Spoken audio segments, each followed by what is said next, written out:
just going to channel 1. This is also channel 2. Okay. So I can flip it to channel 2 for the process.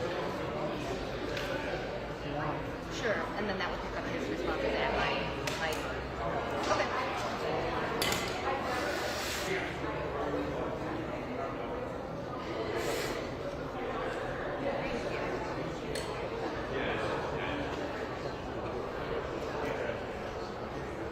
okay. Afterwards? Yeah.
Mic check for the cameraman. Testing 1, 2, 3, 4, 5.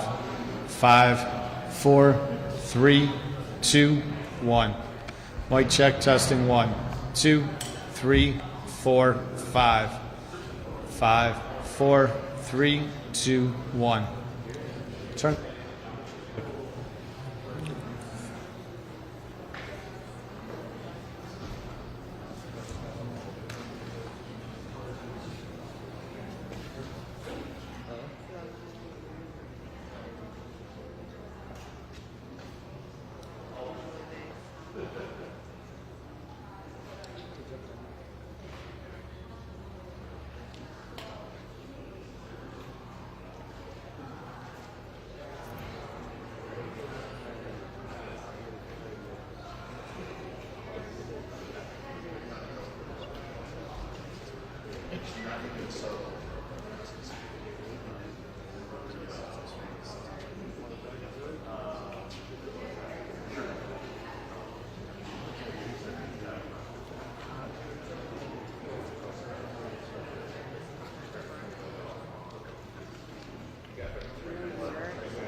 I like the Chris too, but I like if I have a big, I like.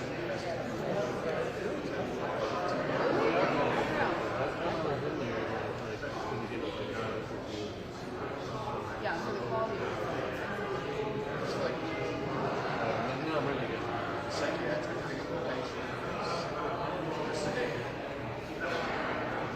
They're not shot when they go there. Somebody has to go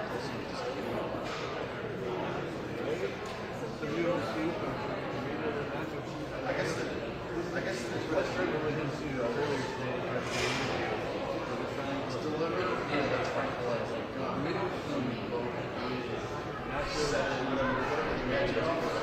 Set it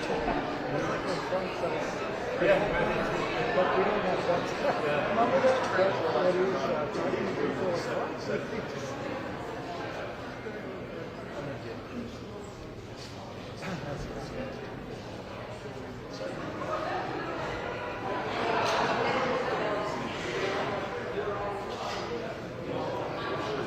Take a picture of that, son?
All right, let's go ahead and get started. Good afternoon, everybody.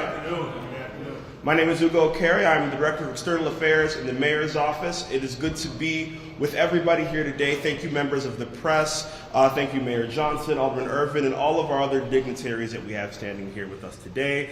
This concludes our second day in the ward event series here in the 28th Ward.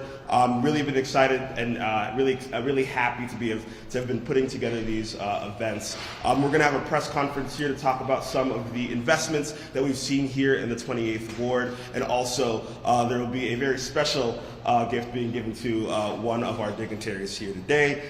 So I wanted to start off first by introducing Alderman Jason Irvin. Alderman? Thank you, Ugo. Is the gift for me? Okay, all right, very well.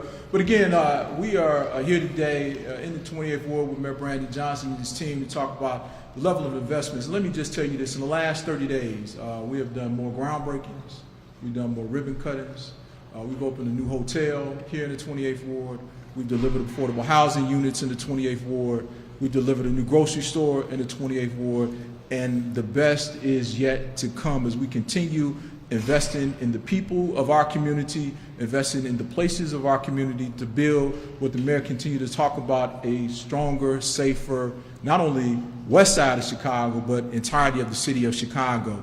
And again, the investments that continue to be made are investments not only in our people, but in our communities. When you think about the communities of Austin, East and West Garfield Park, North Lawndale, the near west side, Tri-Taylor, Little Italy, and even parts of downtown Chicago, because our ward spans from the Chicago River all the way to Laramie, as far north as Chicago Avenue to 23rd. So we cover a large swath of the west side of Chicago and have the diversity and strength of the community to work with. But it's the challenges of the least of these that we have to be the most focused in government on, because without government, those individuals who live in communities like West Garfield, Austin, North Lawndale, if we fail, communities will not see the prosperity that others in our city have seen. When we think about what happened to the west side of Chicago in the 60s, we're still reeling from that.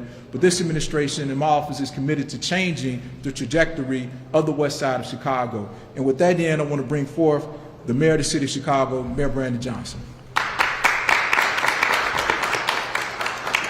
Thank you, Chairman Irvin. Thank you for your leadership, and good afternoon to everyone. You know, I'm grateful that all of you have decided to join me today in our day in the ward. This is a series of events giving my administration, myself an opportunity, and members of my administration and city government the opportunity to meet with local elected officials, business leaders, faith leaders, and of course, our residents. A few weeks ago, we spent a day in the 22nd Ward joining Alderman Mike Rodriguez and of course his community. Today, I'm glad to have spent the day with Alderman Jason Irvin, the chairman of our budget committee here in the 28th Ward. We started today at Sweet Maple Cafe, and thanks to the owner, Lori Henson, for her hospitality. We talked about the success of her business and the needs that business leaders have all over the city. We then went on to the Legler Library, where we met with the Chicago Department of Public Health, which we have established a co-location for mental health services there.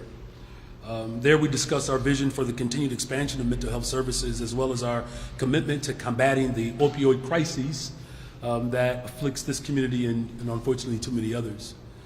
Now we ended just a few moments ago at St. Martin de Porres Catholic Church, which was host to community partners and leaders as we discussed our vision for community safety. Community safety, as we know, is more than just providing police presence and response. We need a holistic, creative approach that allows for more of a comprehensive response to, unfortunately, the legacy of disinvestment. But this is really about revitalizing our communities. That's how we build a better, stronger, and much safer ones. With that in mind, I want to highlight the city's investments in the 28th Ward as we continue to contribute to the safety, equity, and vibrancy of all of the residents of this city. Youth empowerment and programming, for example, are critical components to fostering lasting peace and safety. That is why I was thrilled that of the nearly 28,000 young people that we hired between the ages of 14 to 24, that we employed this summer. That was a 12% increase from last year, which is a total 30%, over 30% increase since I've been in office. The 28th Ward accounted for 1,055 of the overall One Summer Chicago hires. So over 1,000 young people in this ward were able to benefit from this investment. Young people in this community were able to work with city departments, local businesses, nonprofits, out of the alderman's office to gain professional experiences, but most importantly, they received the W-2, which gives them a vision for their future. Here in the 28th Ward, we can see the benefits of nearly $385 million of investments from our infrastructure departments. Over the summer, DSS has planted 354 trees, cleaned 639 vacant lots, and conducted work on 1,192 neighborhood improvement projects throughout the 28th Ward. Through the CTA, we look forward to a new elevator at the Pulaski Blue Line station that is in the planning stages, and we're restoring tracks on the Lake Street line and Forest Park.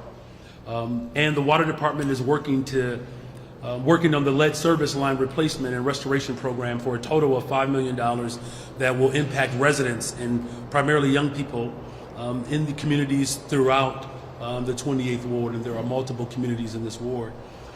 In our visit today, we could also see the benefits of investments in businesses and housing projects that are strengthening our neighborhoods. From the $250 million Metro Edge data center being built in the Illinois Medical District to the nearly $200,000 awarded to local businesses in the 28th Ward through the BACP Good Food Fund. The Department of Planning and Development has invested over $24 million in physical improvements in projects that have been awarded or started construction during my administration. The Department of Housing and Chicago Housing Authority, over 600 new affordable housing units, either under construction or in development right here in the 20th Ward. All this to say, you all of this to say that we are committed to the 28th Ward, that my administration is committed to the west side of Chicago. My administration is committed to investing throughout the entire city of Chicago. We will return to this community again and again and again to further offer support and resources and to show and demonstrate the collaborative spirit to build a brighter future alongside of residents. And I'm very proud to announce today that yet another investment in the 28th Ward as part of our vision to empower organizations that are making Chicago a safer place. But before I announce that, let me just turn this over to a gentleman. I was just sharing with a staff member on my way over here that there are people that I am working alongside of as mayor that have been doing work well before I even met them. And for some of the individuals that I spent time with today, I've known them for over 20 years, some as many as 25 years. Malcolm Crawford, working on business and entrepreneur leadership. Carl Brenton, again, 20 plus years. When my wife and I didn't even have children at the time, he has already been doing the work. And for his sake, I'm glad that when he met me over 20-something years ago that he was nice to me, because now I'm mayor of the city of Chicago. So with that, President of the NAACP West Side Chapter, my chapter, Mr. President Carl Brenton.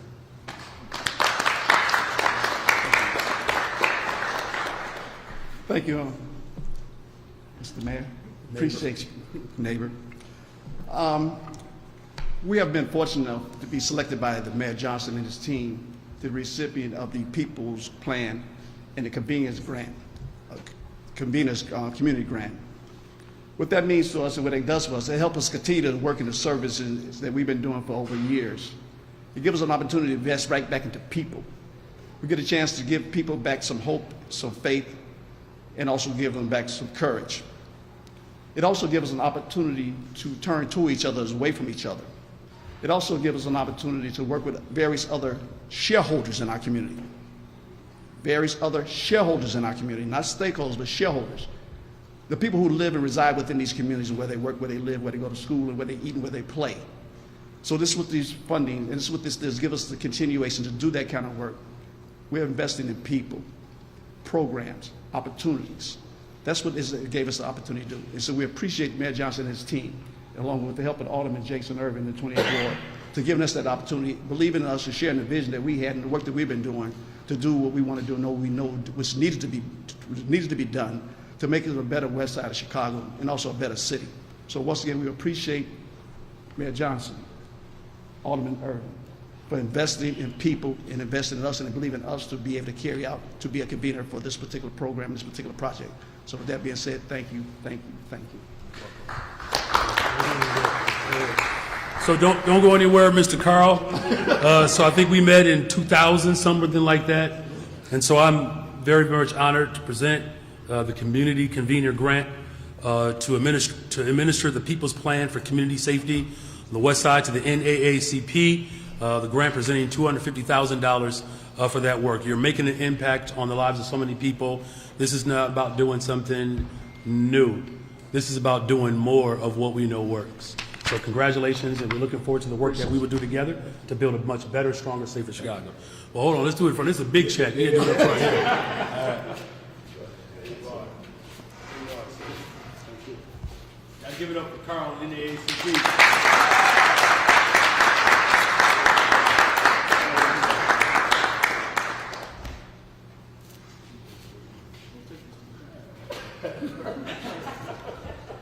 All right, so with that, thank you all again. We'll take questions at this time.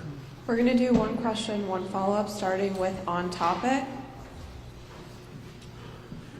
Good morning, everybody. Well, good afternoon. My name Good is afternoon. Michael Liptrot with Block Club Chicago, and I was here at the Garfield Park Conservatory last night alongside Alderman Urban for the Floretica fashion show. And it was a fundraiser, raised upwards of $200,000. And what really stood out to me is youth from the conservatory's urban outreach program spoke. And from seeing the donors in the room and seeing you speak, it highlighted some disparities as far as the ward. And I wanted to ask, you mentioned the vacant lots here.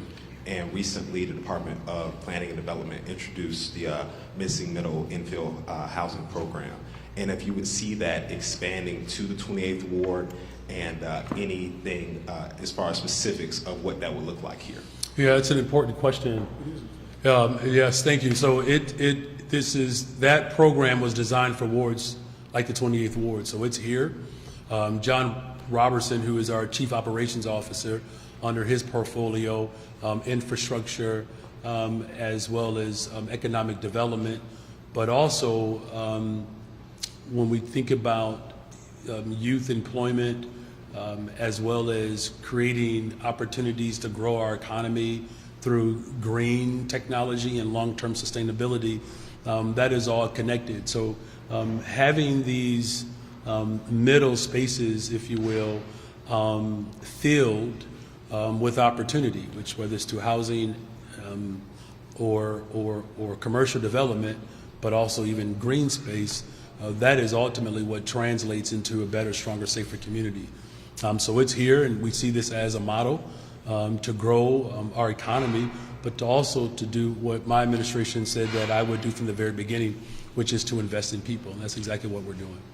Okay, and as a follow-up, earlier this week, a block or so away from here, but in the 27th Ward, the conservatory apartments opened, and I was able to speak to Alderman Burnett about this development and this investment on the west side. And essentially, the apartments are for formerly unhoused residents, providing affordable housing. And he made a point to emphasize that this shows to West Side residents, to Chicago, investments in residents, and for people who see the city as investing more in migrant care than residents, this being an example they can point to. When it comes to the 28th Ward and around the Garfield Park area, is there more that you or Alderman Urban are looking to as far as affordable housing in this area? Yes, absolutely. As you know, he just expressed, and what I've expressed in my opening comments, the amount of resources and dollars that we have brought to the west side of Chicago have been significant. But no one is saying that all of our work is complete. There's still much more work for us to do, but we're talking about it's upward. Now we're getting into the thousands of affordable homes that are already available to the people of Chicago since I've been mayor, and the scores of affordable homes that are in the pipeline. Look, I understand why some people might want to pit poor people against other poor people. It's so that the interests of corporations and the wealthy, that their interests are ultimately protected. What you've just expressed is what I've been doing from the very beginning. That's investing in the people of Chicago, and particularly on the west and south sides of Chicago. Garfield Park is where my children came for summer programs. This is the place that helped me raise my children. It's the Park District workers who, by the way, under my administration, received a raise, the highest baseline of pay for our workers in the parks ever in the history of Chicago. So we're investing in the workers who are part of this structure here in Chicago, and those are mostly women, black and brown women. But we're also investing in affordability on the west side of Chicago.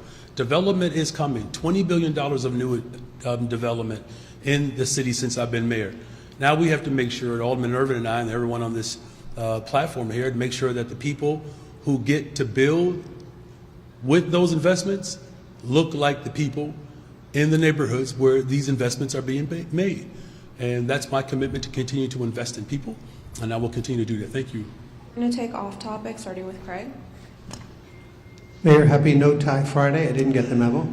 Good to see you. Thanks for taking some Likewise. questions today. On behalf of my colleague, Mayor Kawash, do you want to wait for water for the... No, you're fine. Thank okay. you. Thank you. Have you had any conversations with Jerry Reinsdorf about this whole scuttlebutt about the White Sox maybe being sold or moving? And how do you feel about that? And what would you do to prevent that if possible? Well, look, I have not spoken to Jerry about his contemplation of his company, essentially. Look, the sports in general are a major economic driver, not just for the city of Chicago, but the entire region, the world. While I was in London, that was part of our discussion, trying to attract international football, if you will, to set up shop in Chicago. We're talking about a multi-billion-dollar industry in sports and entertainment. Look, I understand that he has had some challenges over the course of these last couple of seasons, but I have not spoken directly to him about his decision. As far as my feelings, for whatever they're worth, the sport industry in general has an incredible economic impact and benefit to the neighborhood in which guaranteed rate is. My hope is that we figure out something, his family figures out something, much like they're doing on the west side. The 1901 project, that's a $7 billion investment from Denny and Michael Reinsdorf. So my feeling is that this is an important staple to the city of Chicago and our economic viability. I hope that he and his family or others can figure out how to keep them here. Now to my question. You're going to Detroit on Sunday to campaign for Kamala Harris. Yeah. Not the first time you've done campaigning for her. What will your message be to these churches that you're going to be visiting, and how do you feel that you can help Harris win over black men, which she seems to be struggling a little bit doing? Well, let me just say that the combination of Chicago and Detroit as essentially relative cities, we're cousins. There's a lot in common. There's a lot at stake for Michigan and Illinois. Again, affordable housing, her position there to create home ownership. Those are values that we agree on. Her investment for public education, I'll speak about those values, particularly around behavior and mental health services. We're providing and expanding more mental and behavioral health services. These are the things that the people of Detroit and Chicago have in common, our respective states. Again, especially around education. It's a big deal to have someone like Vice President Kamala Harris and another fellow social studies teacher, Governor Walz, to actually invest in our education system. So I'm going to speak directly to the things that we have in common. And then the final thing is, the world's fresh water, 20%, is right here. Lake Michigan. So between state of Illinois and Michigan, Detroit, and Chicago, we have a natural resource that the people of the world can benefit from. So I'll speak directly to those commonalities. And as far as black men is concerned, I want to make sure there's something that's absolutely clear. There are a lot more black men who have already committed to Vice President Kamala Harris and Governor Walz than those who might still be contemplating. What I will say specifically to black men is what I've been saying, is that it's our responsibility to provide, to prepare, to protect our democracy. And Vice President Kamala Harris is the only person running for president who we can count on to protect, provide, and prepare our democracy for the next generation. Just a quick follow-up there. How do you feel that your background as the son of a preacher will help you from the pulpits in Detroit in messaging? Well, let me just say, Craig, for the record, I don't want anybody to think that I am looking for another job, okay? So let's just dispel that rumor. I'm not going to start my own church, and thank God that I have a pension, because my dad did not have one as a pastor, while he was also a public employee. Look, everyone knows, and thank you for that question, Craig, that I lead with my faith. I'm not, apologetic about what guides me. And so I'll just tell the story of the message that Apostle Paul gave to Timothy, that we have gifts inside of all of us, and we have to stir those gifts up, the ones that we got from our grandparents and our grandmothers, our grandfathers. And those gifts ultimately are designed to bring joy and hope in life into people. And so I'm going to share that message, and I'll be coming from the book of Matthew, chapter 6, verse 21. But thank you very much.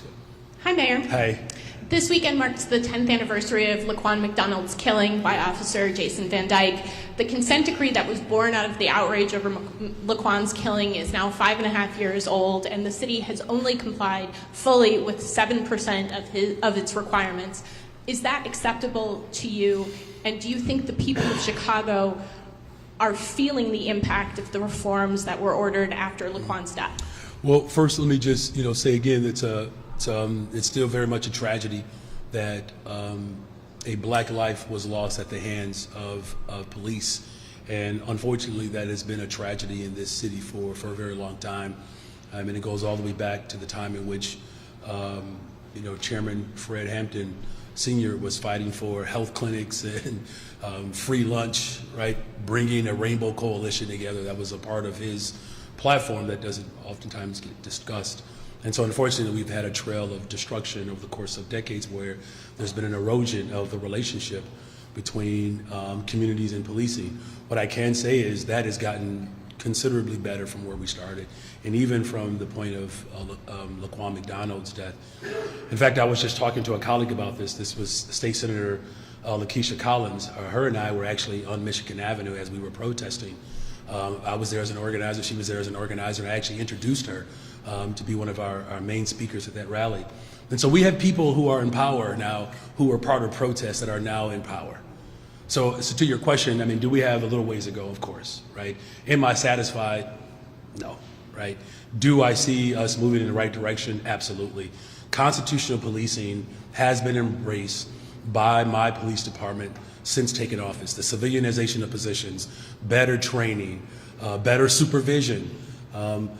We will get to 200 detectives by the end of this year. I made that promise. I said by the end of my first term, we'll get that done halfway through. Homicides are down, shootings are down. A lot of work to be done, and I do feel confident that we're moving in a positive direction.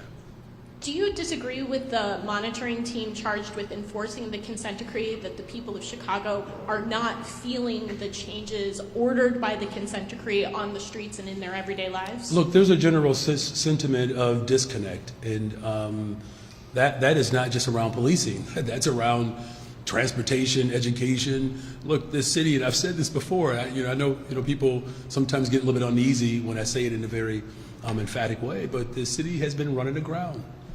They spent all the money. They took dollars that were dedicated for the pensions to develop downtown, and now myself and Alderman Irvin and the rest of the city council, now we have to figure out how to fix it and then pay the bill. So I'm saying all that to say that the disconnect that people are experiencing is the result of just decades and decades of just failure, right? Selling away our assets. And now here I am, of course, where many of these things happened when I was in high school. Alderman Irvin was in high school. Maybe just a little bit older than me. So you might have been in college. I don't know. The point is, we were much younger and didn't have any control over any of these decisions. And so now, again, youth employment, building affordable homes, constitutional policing. We're going to have 3 helicopters, more detectives. You got to solve crime. But most importantly, though, I think the real decree has to be about investing in people.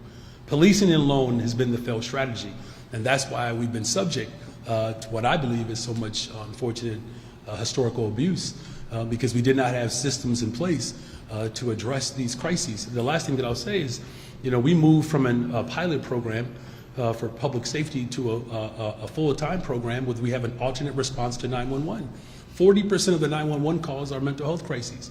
And so now, for the first time in the history of Chicago, we have a system in place where mental health crises workers will show up to a mental health crisis instead of police officers, where they can show up for some of the more severe violent crimes, unfortunately, that still do plague our city. But I do believe that we're headed in the right direction. We've got another on topic, and then we'll go back to a couple off topic. Hi, Mayor. Asal Razai with CBS News Chicago. We spent a few hours in the 28th Ward before this news conference just talking to some businesses and residents, mostly along Madison Street. And what we heard the most of was the most changes that they're seeing is more patrol cars in the area. Can you speak to that at all? Any data that can maybe confirm that or just support that? Well, look, there's one component of community safety, which involves law enforcement, right? The other forms of community safety that some people may not see is because they're not in the spaces where the beneficiaries who are experiencing those elements, where they are. It's investing in our schools.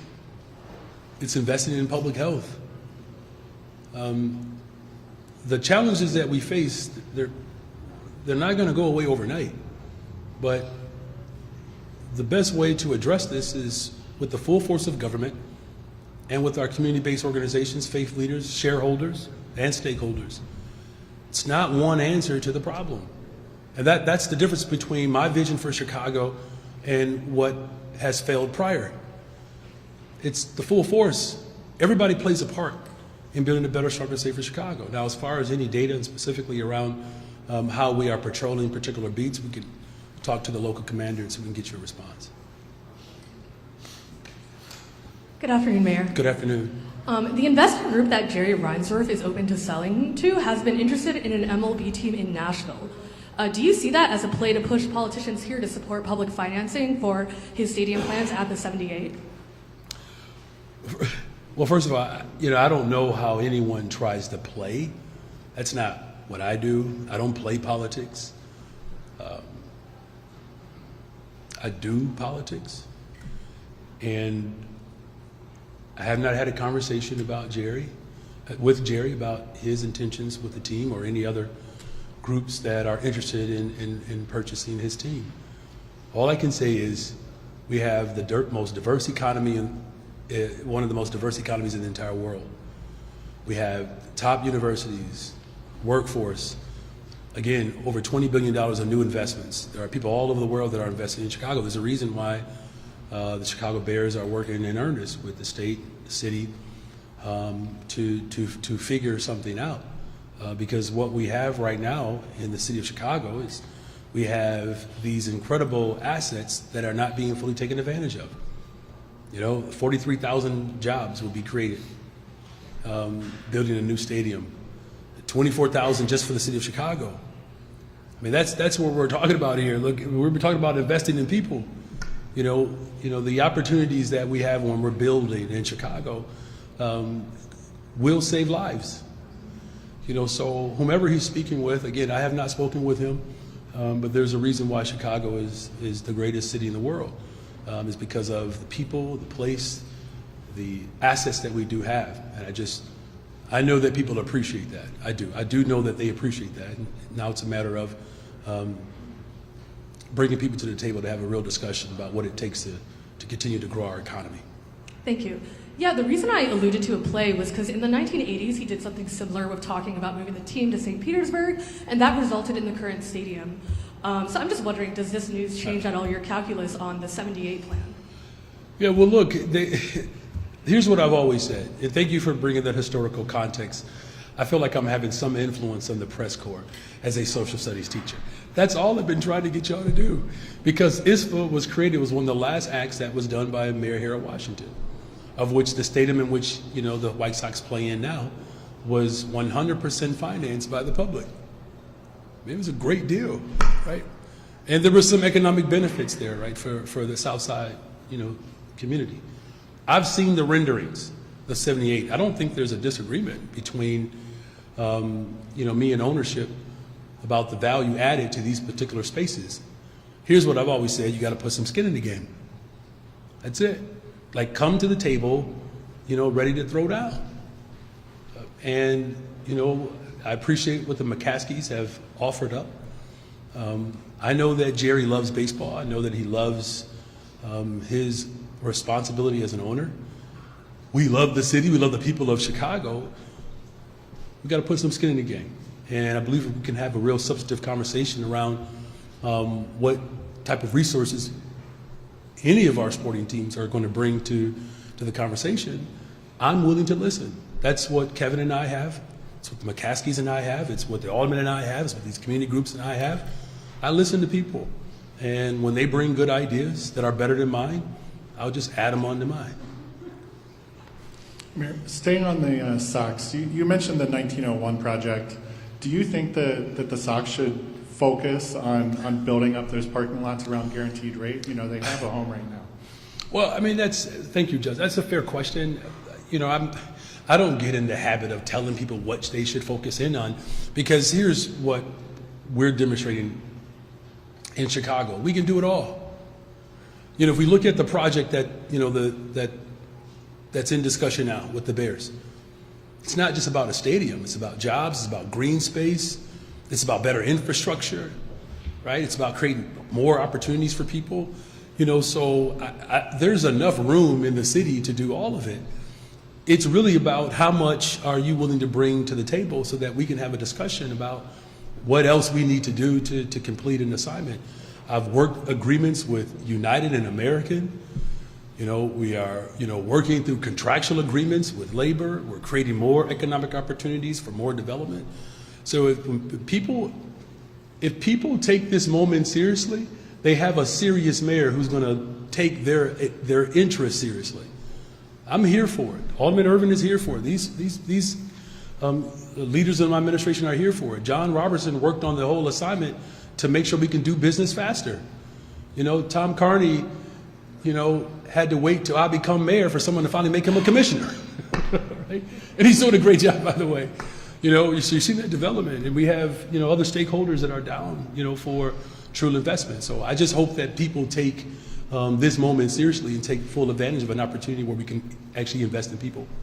And then separately, there's a committee vote on Monday to lower the citywide, you know, default speed limit to 25 miles per hour. You mentioned Commissioner Carney, you know, at a hearing, he kind of spoke about the potential to save lives, the difference in those two speeds. Do you support that? Do you want that to be voted on and approved on Monday and approved? Yes, I fully support it. You know, here's what is important in this moment. Supporting policy, particularly progressive policy, that's never going to be an issue for this mayor, right? You know, we've moved some of the most progressive policies in the history of Chicago in a very short period of time. It's about implementation. I mean, that's, you know, we have to operate these policies. And, you know, just between Tom and John, there's, what, at least 50 years of is that right? 20, what you got, Tom? 25. He's like, oh, don't give me a surprise. All right, sorry. 50, 25, 45 years of experience there. These guys know what they're doing. It's why I placed them there. So, yes, fully support it. It's a matter of how do we implement it so that, you know, it doesn't, so that it's done in an equitable way. Hi, Mayor. How are you? Good. Thank you for asking. Doing well. So 100 CPS schools have fewer than 200 students enrolled. We learned that this week. And in a budget deficit this large, I also want to mention some schools have fewer than 30 students enrolled, but in a budget deficit this large, do you believe it's a good move to spend millions to keep those schools open? But do you know how those schools ended up like that? Do you? I can tell you if you don't. Okay, so those schools ended up like that is because we've had gross disinvestment over the course of decades, right? And so, you know, as we talk about building more affordable homes, creating safer communities, that was not the prevailing form of governance at that time, and so it left these communities in despair. What we're doing, of course, we're turning the page. When schools were closed back in 2013, at that time I was an organizer, and I remember Alderman Irvin making these very arguments about safety, and that every time you say you're going to save, that the only thing you require for us to save dollars is to take things away. And we told them in 2013, this is not going to save us money. So the largest school closings in the history of America led to greater financial peril and not necessarily better educational outcomes. And you're asking me if I think it's a good idea to keep those schools open. Well, the evidence is very clear that if we don't invest in these neighborhoods, closing has not solved the very financial dynamic that you're talking about. It didn't solve it when they did it in the 90s. It didn't solve it when they did it in the 2000s. Why do we expect that type of insanity to continue? Is there a stronger word for insanity? Yes, it's Trump. But I digress. We are not going to Trump our way out of these challenges. So, look, we have decisions that we have to make in this city. Are we going to invest in people or not? My administration has decided to invest in people. And I have a follow-up on that point, too. Can you talk about the student experience, though, at those schools when there are fewer than 30 people? I mean, they don't have the same opportunities as other schools for extracurriculars, sports teams. Talk about that challenge. Yeah, well, I'm glad you raised that up, because just because you have a school with only 100 children, it doesn't mean that a school with 400 children have any better opportunities than the children with 100 children. That's the problem with our system. There's a reason why my son travels to the south side of Chicago for high school. It's because there wasn't a neighborhood school on the west side that offered orchestra, the full range of curriculum. And I know what you're getting at, the extracurricular activities. And so this is not about how many students should be in the school to determine how much we're going to invest in that school, right? That's to me, that is just more of the same. And so what children at Douglas High School need, the same needs are at Austin High School and Michelle Clark, and at Curry. These challenges exist system-wide. My response is to address the challenges system-wide. On topic, Mr. Mayor, thank you for inviting us here today. You're welcome. Can you talk a little bit? We're getting closer to your budget address, and obviously a lot has to happen still, and public hearings in November to get input. But all of the work that you've been doing here on the west side, trying to revitalize the community. Can you talk a little bit about the challenge of sustaining that with all of the budget constraints that you have? Yeah, look, it's a real challenge. When Alderman Irvin and I, we've had this conversation repeatedly, and he's put forth some strong ideas to help move us forward. And there are other alders that come up with some good ideas as well. Poor financial planning. That's how we got here. Poor financial planning. And so now, the structural damage that has been done, we have to repair that. And so that's really what the focus is, right? Repairing the structural damage that exists. And right now we're looking at all of our options, right? Because our expenses have gotten out of pace with our revenue. That's essentially what has happened. There's the widening of the two. Now, we saved the taxpayers over $200 million in this year's budget. As I think about the challenges, the things that we just cannot afford to sacrifice is youth and workforce. Just can't sacrifice that. We can't sacrifice our efforts to respond to the housing crisis, mental health, behavioral health, community safety. So right now, again, we are still putting in the hours to do the work to balance this budget, but to also repair the damage that has been done while also setting us up for the future. One quick off-topic question, also regarding the budget. What do you say to those aldermen in regards to ShotSpotter? And they're saying, hey, we're not going to vote for this new budget unless we get ShotSpotter. Alderman Marty Quinn has been very vocal about this. We know what your position is. You've been very clear about this, but it does seem like a dilemma. How do you move the football here, so to speak? Yeah. Well, you have to have good, strong people on your team. So I don't have to move by myself. I have good, strong people on the team. This is everyone's responsibility.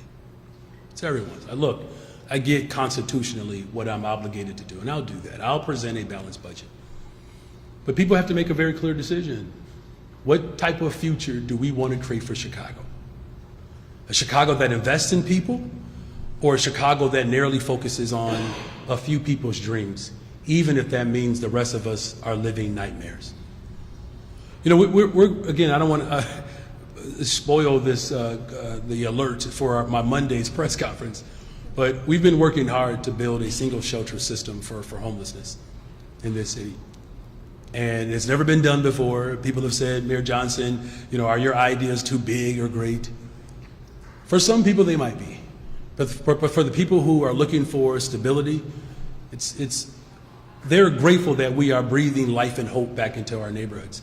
And the amount of beds that we would need to respond to the unhoused crises in Chicago, the amount of beds that we would need, the amount that we need to create that many beds is the exact amount we would have raised from Bring Chicago Home. The number of beds that we need, if we would have passed Bring Chicago Home, we would have been able to respond to this unhoused crisis. And so when people are short-sighted, I can't lose my way because other people have not gotten the vision yet. For the 30,000 young people that we're going to hire next summer, that's what's on the line with this budget. The thousands of new affordable homes that we have to build, that's in this budget. Behavior and mental health services, that's what's in this budget. Creating safer communities by investing in the full force of government so that policing and stakeholders and shareholders can be a part of transforming our communities. That's what's at stake in this budget.